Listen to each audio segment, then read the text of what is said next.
ನಮಸ್ಕಾರ ವೀಕ್ಷಕರೇ, ನಾವೀಗ ಹೊರಟಿರೋದು ವಿಜಯನಗರ ಸಾಮ್ರಾಜ್ಯದ ಹಂಪಿಯ ಇತಿಹಾಸವನ್ನು ನೋಡಿಕೊಳ್ಳಲು. ವೀಕ್ಷಕರೇ,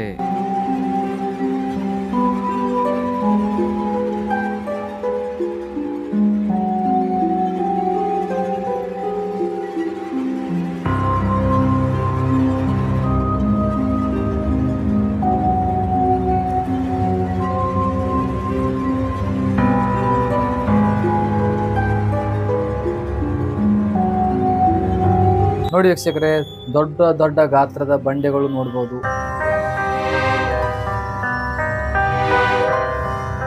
ಹಳೆಯ ಕಾಲದ ಗುಡಿಗಳನ್ನು ನೋಡಬಹುದು. ಕಲ್ಲಿನಲ್ಲಿ ನಿರ್ಮಿತವಾಗಿರುವಂತಹ ಶಿಲ್ಪಕಲೆ ನೋಡಬಹುದು ವೀಕ್ಷಕರೇ.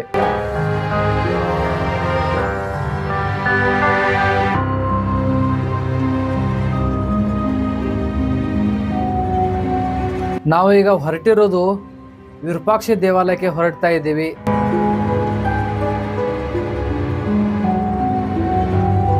ಆಮೇಲೆ ಇವೇನು ನಿಮಗೆ ಕಾಣಿಸ್ತಾ ಇದೀವಲ್ಲ, ಇವು ಪ್ರತಿಯೊಂದು ಸವಿಸ್ತರವಾಗಿ ನಿಮಗೆ ತೋರಿಸ್ಕೊಡ್ತೀನಿ ವೀಕ್ಷಕರೇ. ಬನ್ನಿ ವೀಕ್ಷಕರೇ, ಹೋಗೋಣ.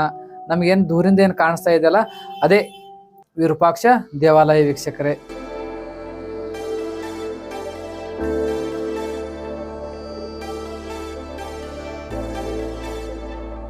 ದೂರಿಂದನ ಹೇಗಿದೆ ಏನೋ, ಅಲ್ಲಿ ಅದರ ಪಕ್ಕದಲ್ಲಿ ಹೋಗಿರುವಾಗ ಅದು ಎಷ್ಟು ಸುಂದರವಾಗಿ ಕಾಣಬಹುದು ಎಂಬುದು ಅಲ್ಲಿ ನೋಡ್ಕೊಳ್ಳೋಣ ವೀಕ್ಷಕರೇ.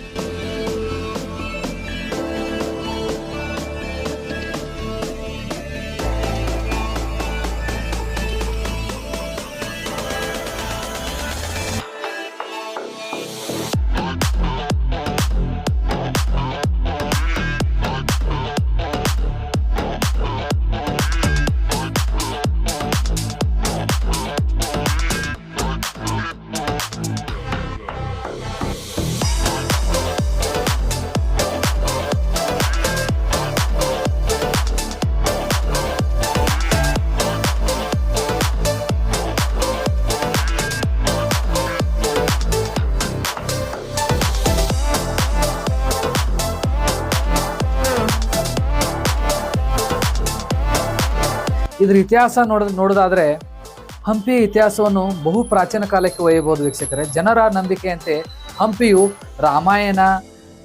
ರಾಮಾಯಣದ ಕಿಷ್ಕಿಂಧ ಎಂದು ನಂಬಲಾಗಿದೆ ವೀಕ್ಷಕರೇ. ರಾಮಾಯಣದಲ್ಲಿ ಉಲ್ಲೇಖವಾಗಿರುವ ಪ್ರಸಿದ್ಧ ಬೆಟ್ಟಗಳಾದ ಅಂಜನಾದ್ರಿ ಬೆಟ್ಟ ಇಲ್ಲೇ ಪಕ್ಕದಲ್ಲಿ ಇದೆ. ಕಿಷ್ಕಿಂಧ, ಮಾತಂಗ, ಮಾಲ್ಯವಂತ, ಋಷಮುಖ, ಹೇಮಕೂಟ ಮತ್ತು ರತ್ನಕೂಟಗಳು ಇಲ್ಲಿವೆ.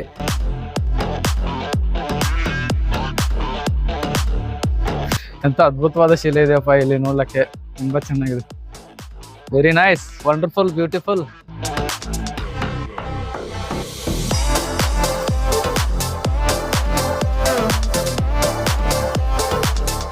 ಇದು ಸುಮಾರು 13ನೇ ಶತಮಾನದ ಅಂತ್ಯದ ವೇಳೆಗೆ ದಕ್ಷಿಣ ಭಾರತದ ಮೇಲೆ ಮುಸಲ್ಮಾನರು ಸ್ಥಳೀಯ ರಾಜರ ಮೇಲೆ ದಾಳಿಗಳು ನಡೆಸುತ್ತಿದ್ದರು. ಅವರ ಆಕ್ರಮಣಗಳನ್ನು ಪ್ರಬಲವಾಗಿ ಎದುರಿಸಲು ವಿಜಯನಗರ ಸಾಮ್ರಾಜ್ಯ ಸ್ಥಾಪನೆವಾಯಿತು ಮತ್ತು ಸಂಗಮ ವಂಶದ ಸಹೋದರರಾದ ಹರಿಹರ ಮತ್ತು ಬುಕ್ಕರು ಕ್ರಿಸ್ತಕ 1336-1342 ನಡುವೆ ಪ್ರಾರಂಭದಲ್ಲಿ ಆನೆಗೊಂದಿಯನ್ನು, ನಂತರ ಹಂಪಿಯನ್ನು ರಾಜಧಾನಿಯಾಗಿ ಸಿಕ್ಕೊಂಡರು.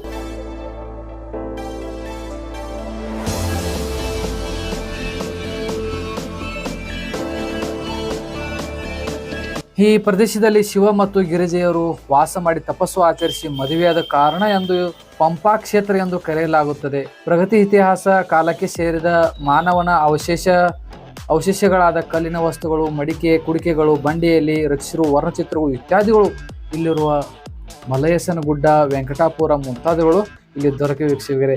ಈಗ ನಿಮಗೆ ನೋಡ್ತಾ ಇದ್ದೀರಿ ಏನ್ ನೋಡ್ತಾ ಇದ್ದೀರಲ್ಲ, ಇದು ವಿರೂಪಾಕ್ಷ ದೇವರ ಹೊರಾಂಗಣ.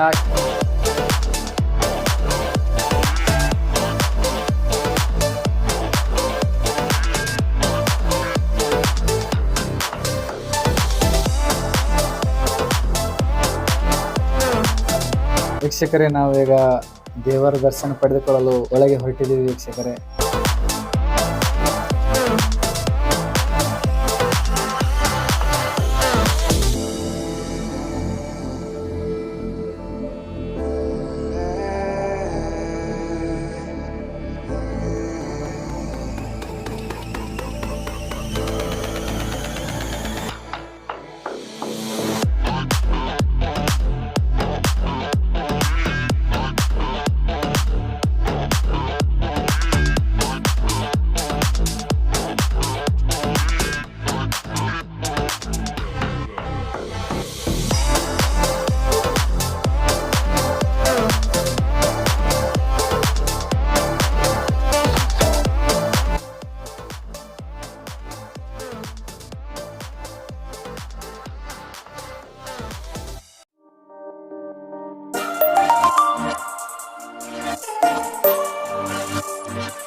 ಇಲ್ಲಿ ದಿನನಿತ್ಯ ಭಕ್ತರು ಪೂಜೆ ಸಲ್ಲಿಸ್ತಾರಂತೆ.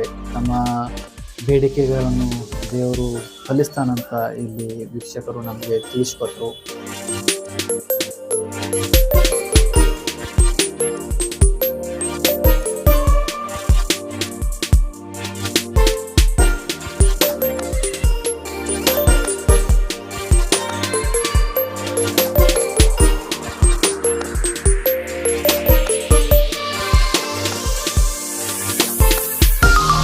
ಇಲ್ಲಿ ನೀವು ನೋಡ್ತಾ ಇರ್ಬೋದು, ಒಳಗೆ ಬಸವಣ್ಣನ ನಂದಿ ನೋಡ್ಬೋದು.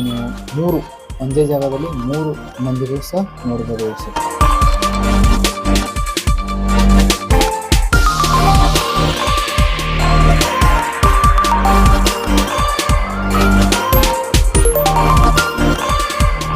ರಾಜನಾದವನಿಗೆ ಏನೇನು ಅರ್ಹತೆ ಬೇಕೆಂಬುದು ಈಗ ನಿಮಗೇನು ಮುಂದೆ ಕಾಣಿಸ್ತಾ ಇದೆಯಲ್ಲ, ಇದೇನು ಕಾಣಿಸ್ತಾ ಇದೆಯಲ್ಲ ನಿಮಗೆ, ಇದರಿಂದ ರಾಜನು ಹೇಗಿರಬೇಕು ಎಂಬುದು ಈ ಕಲ್ಲಿನ ಮುಖಾಂತರ ತೋರಿಸ್ಕೊಟ್ಟಿದ್ದಾರೆ ವೀಕ್ಷಕರು. ನರಿ ಬುದ್ಧಿ, ಬಲ, ಶಕ್ತಿ ಎಲ್ಲ ತೋರಿಸ್ಕೊಟ್ಟಿದ್ದಾರೆ. ಅದರ ಮುಂದ್ಗಡೆ ಏನು ನೋಡ್ತಾ ಇದ್ದೀರಲ್ಲ, ಇಲ್ಲಿ ಲಿಪಿ ನೋಡ್ಬೋದು ವೀಕ್ಷಕರು. ಎಷ್ಟು ಬಾರಿ ಕೆತ್ತನೆ ಮಾಡಿ ನಿಲ್ಲಿಸಿದ್ದಾರೆ ವೀಕ್ಷಕರು. ಇಲ್ಲಿ ಏನು ತೋರಿಸ್ತಾ ಇದ್ದಾರಲ್ಲ, ಇಲ್ಲಿ ನೋಡ್ಬೋದು ವೀಕ್ಷಕರೇ, ರಾಜನಾದವನು ಹೇಗಿರಬೇಕು. ಅವು ಒಂದೊಂದು ನೋಡ್ರಿ, ನರಿ ಬುದ್ಧಿ. ರಾಜನಾದವನು ಏನೇನು ಅರ್ಹತೆ ಬೇಕು, ಅವನ ಅರ್ಹತೆಯಿಂದ ರಾಜ್ಯವನ್ನು ಗೆಲ್ಲಬಹುದು, ಆಡಳಿತ ಸುವ್ಯವಸ್ಥೆಯಾಗಿ ನಡೆದುಕೊಳ್ಳಬಹುದು ಎಂಬುದಕ್ಕೆ ಈ ಚಿತ್ರಣ ಏನಿದೆಯಲ್ಲ ವೀಕ್ಷಕರೇ, ಇಲ್ಲಿ ತೋರಿಸಿಕೊಟ್ಟಿದ್ದಾರೆ ವೀಕ್ಷಕರೇ.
ಹೊರಾಂಗಣ ಪ್ರತಿಯೊಂದು ಅವಶೇಷಗಳು, ಅಲ್ಲಿ ಕೆತ್ತಿರುವಂತಹ ಕಲ್ಲುಗಳು ಮಾತನಾಡುತ್ತವೆ ವೀಕ್ಷಕರೇ. ಕಲ್ಲುಗಳು ಕೆಲವರು ಹೇಳ್ತಾರೆ ಕಲ್ಲು ಮಾತನಾಡುವುದಿಲ್ಲ ಅಂತ ಹೇಳ್ತಾರಲ್ಲ, ಆದರೆ ಇಲ್ಲಿ ಬಂದು ಕಲ್ಲು ಸಹ ಮಾತಾಡ್ತವೆ ಎಂಬುದು ಇಲ್ಲಿ ಬಂದು ನೋಡ್ಕೋಬಹುದು ವೀಕ್ಷಕರೇ.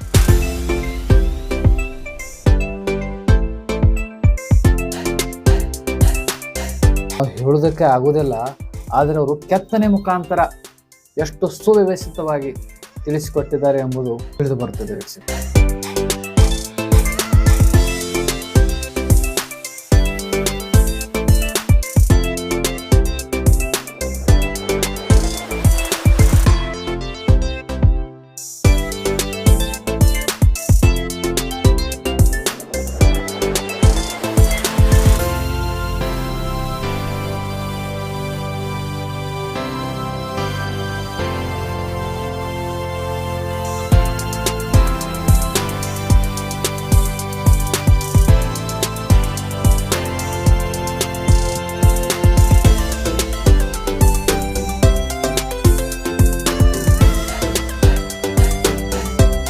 ಈ ವಿಜಯನಗರದ ಅರಸರು ಯಾರ್ಯಾರಾಗಿ ಹೋದ್ರಪ್ಪ ಅಂತ ಇಲ್ಲಿ ಗೋಡೆ ಮೇಲೆ ಬರೆದಿದ್ದಾರೆ. ಈಗ ಬರೆದಿದ್ದು ಇದು.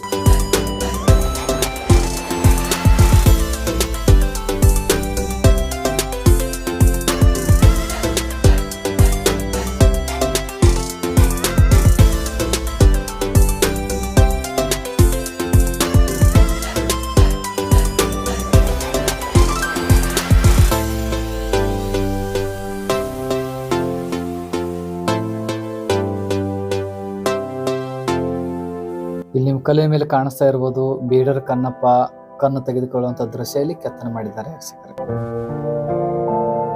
ಇನ್ನು ಹೊರಗಡೆ ಬಂದ್ರೆ ಅದೇನು ಹೇಳಲೇಬಾರದು, ಅಷ್ಟು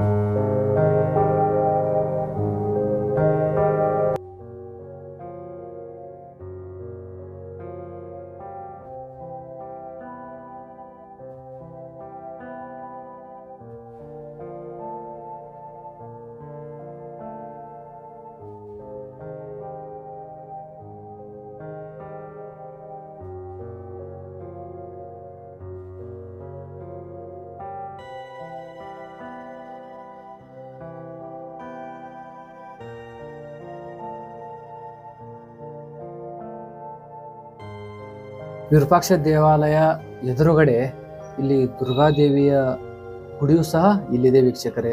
ಇಲ್ಲಿ ನೀವು ನೋಡ್ತಾ ಇರ್ಬೋದು. ಈ ಗುಡಿಯ ಹತ್ತಿರ ಮತ್ತು ಅಲ್ಲಿ ಮುಂದೆ ಆನೆ ಬಂದು ದಿನಾಲು ಪ್ರದಕ್ಷಿಣೆ ಹಾಕಿ ನಮಸ್ಕಾರ ಮಾಡುವುದು ಇಲ್ಲಿ ನಾವು ನೋಡ್ಕೋಬಹುದು ವೀಕ್ಷಕರೇ. ನೋಡಿ ವೀಕ್ಷಕರೇ,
ಈಗ ನಾವು ಹೊರಟಿರೋದು ಅಲ್ಲಿ ಏನಪ್ಪ ಅಂತಂದ್ರೆ ಒಂದೇ ಶಿಲೆಯಲ್ಲಿ ದೊಡ್ಡ ನಂದಿ ನೋಡ್ಕೋಬಹುದು ವೀಕ್ಷಕರೇ. ಅಲ್ಲಿ ಏನು ಕಾಣಿಸ್ತಾ ಇದ್ದಾರೆ ಅಲ್ಲಿ ಮಾಡಿದ್ದಾರೆ.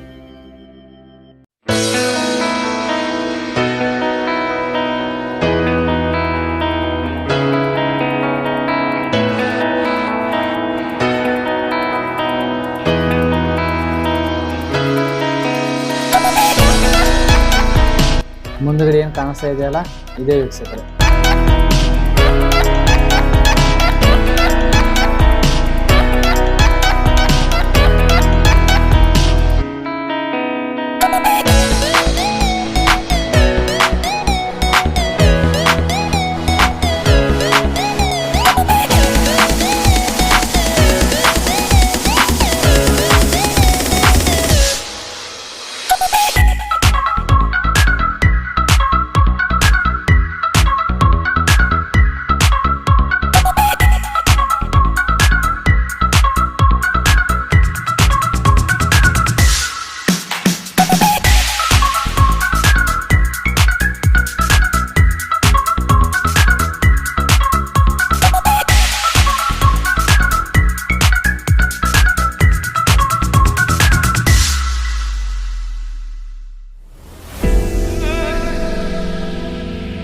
ಈಗ ನಾವು ಎಲ್ಲಿ ಹೊಂಟಿದ್ದೀವಪ್ಪ ಅಂತಂದ್ರೆ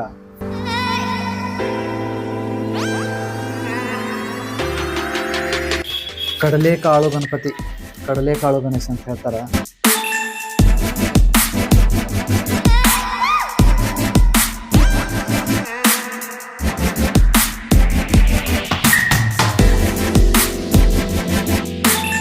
ಈ ಗಣೇಶನ ಶಿಲ್ಪವನ್ನು ಒಂದೇ ಕಲ್ಲಿನಿಂದ ನಿರ್ಮಿಸಿದ್ದು ನಂತರದಲ್ಲಿ ಅದಕ್ಕೆ ಗರ್ಭಗೃಹ ಮತ್ತು ಅದರ ಮುಂಭಾಗದಲ್ಲಿ ಸುಂದರ ಕೆತ್ತನೆಗಳಿರುವ ಕಂಬಗಳ ತೆರೆದ ಮಂಟಪವನ್ನು ಸೇರಿಸಲಾಗಿದೆ. ಇಲ್ಲಿರುವ ಕಂಬಗಳಿಗೆ ಜನರ ನಿತ್ಯ ಜೀವನದ ಮತ್ತು ದೇವತೆಗಳ ಸುಂದರ ಉಬ್ಬು ಶಿಲ್ಪಗಳಿವೆ. ಈ ದೇವಾಲಯವು ಕ್ರಿಸ್ತಕ 15ನೇ ಶತಮಾನದಲ್ಲಿ ನಿರ್ಮಿಸಲಾಗಿದೆ ವೀಕ್ಷಕರೇ.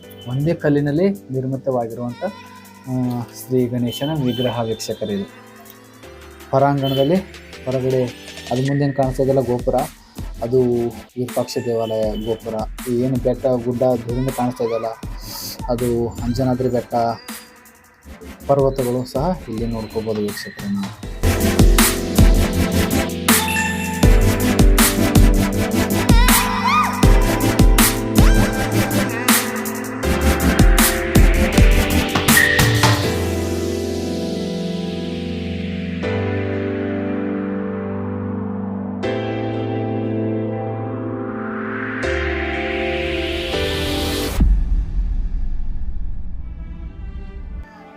ಈಗ ಎಲ್ಲಿ ಹೊಂಟಿದೀವಪ್ಪ ಅಂತಂದ್ರೆ ನಾವು ಸಾಸಿವೆ ಗಣಪತಿ. ಇದು ದೂರಿಂದ ಏನು ಕಾಣಿಸ್ತಾ ಇದೆಯಲ್ಲ ಸಾಸಿವೆ ಗಣಪತಿ ಅಂತ ಹೇಳ್ತಾರೆ. ಅದು ಸಣ್ಣ ಗಣಪತಿ ಅಲ್ಲ, ಏಕಶಿಲೆಯಲ್ಲಿ ನಿರ್ಮಿತವಾಗಿರುವಂಥ ದೊಡ್ಡ ಗಣಪತಿಗೆ ಇಲ್ಲಿ ಸಾಸಿವೆ ಗಣಪತಿ ಅಂತಾರೆ ವೀಕ್ಷಕರೇ. ಇದು ಎಷ್ಟಿದೆಪ್ಪ ಅಂತಂದ್ರೆ 4 ಮೀಟರ್ ಎತ್ತರದ 4 ಕೈಗಳಿರುವ ಗಣೇಶನನ್ನು ಸಾಸಿವೆ ಕಾಳು ಗಣೇಶ ಎಂದು ಕರೆಯುತ್ತಾರೆ. ಶಿಲ್ಪದ ಮುಂಭಾಗವು ಗಣೇಶನ ಸಾಮ್ರಾಜ್ಯ ಲಕ್ಷಣವನ್ನು ಹೊಂದಿದೆ. ಗಣೇಶನು ತನ್ನ ತಾಯಿಯ ತೊಡೆಯ ಮೇಲಿರುವಂತೆ 2 ಆಸನ ಭಾಗಗಳನ್ನು ಶಿಲ್ಪದ ಹಿಂಭಾಗದಲ್ಲಿ ತೋರಿಸುವ ಮೂಲಕ ಶಿಲ್ಪಿ ತನ್ನ ಕಲಾ ನಿಪುಣತೆಯನ್ನು ತೋರಿಸಿದ್ದಾನೆ. ಕ್ರಿಸ್ತಕ 15ನೇ ಶತಮಾನದ ಸುಂದರವಾಗಿರುವ ಈ ಶಿಲ್ಪವನ್ನು ಎತ್ತರದ ಕಟ್ಟೆಯ ಮೇಲಿರಿಸಲಾಗಿದ್ದು ಅದರ ಮುಂಭಾಗದಲ್ಲಿ ಸರಳ ರಚನೆಯ ಕಂಬಗಳಿರುವ ಮಂಟಪವನ್ನು ನಿರ್ಮಿಸಲಾಗಿದೆ ವೀಕ್ಷಕರೇ. ಎಷ್ಟು ಚೆನ್ನಾಗಿದೆ ನೋಡಿ ವೀಕ್ಷಕರೇ.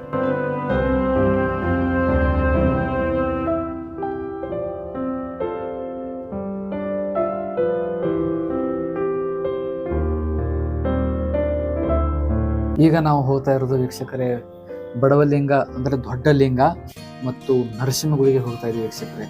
ಇದು ಬಡವಲಿಂಗ ಏಕತಂದ್ರ ಏನ್ ಕಾಣಿಸ್ತಾ ಇದೆಯಲ್ಲ, ಇದು ಬಡವಲಿಂಗ ಇರುವಂತ ಗೋಪುರ.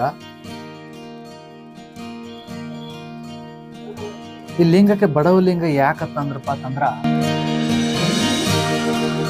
ಇಲ್ಲಿ ಸುಮಾರು ಲಿಂಗ 3 ಅಡಿ ನೀರು ಇರುತ್ತದೆ.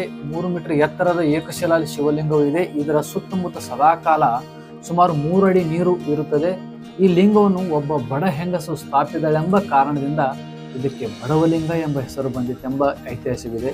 ಕಮಲಾಪುರಕ್ಕೆ ಸಾಗುವ ಮಾರ್ಗದಲ್ಲಿಯೇ ತಿರುವಿನ ಬಳಿ 2 ಗುಡಿಗಳಿವೆ. ಅವುಗಳು ಒಂದು ಚಂಡಿಕೇಶ್ವರ ದೇವಾಲಯ, ಇದು ಮೂಲತಃ ವೈಷ್ಣವ ದೇವಾಲಯ. ನೋಡ್ತಾ ಇರಬಹುದು ವೀಕ್ಷಕರು, ಇದೇ ನೋಡಿ ವೀಕ್ಷಕರು ಎಷ್ಟು ಚೆನ್ನಾಗಿರುವಂಥ ದೇವಾಲಯ.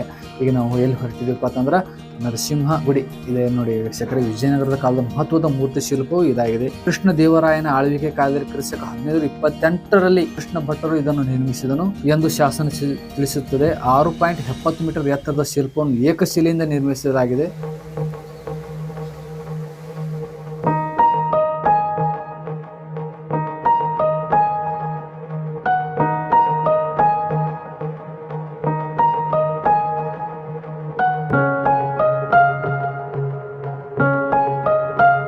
ವೀಕ್ಷಕರೇ, ಇನ್ನುಳಿದ ಭಾಗವು ಮುಂದಿನ ಭಾಗದಲ್ಲಿ ನಿಮಗೆ ತೋರಿಸ್ಕೊಡ್ತೀನಿ. ಅಲ್ಲಿವರೆಗೆ ನಮಸ್ಕಾರ.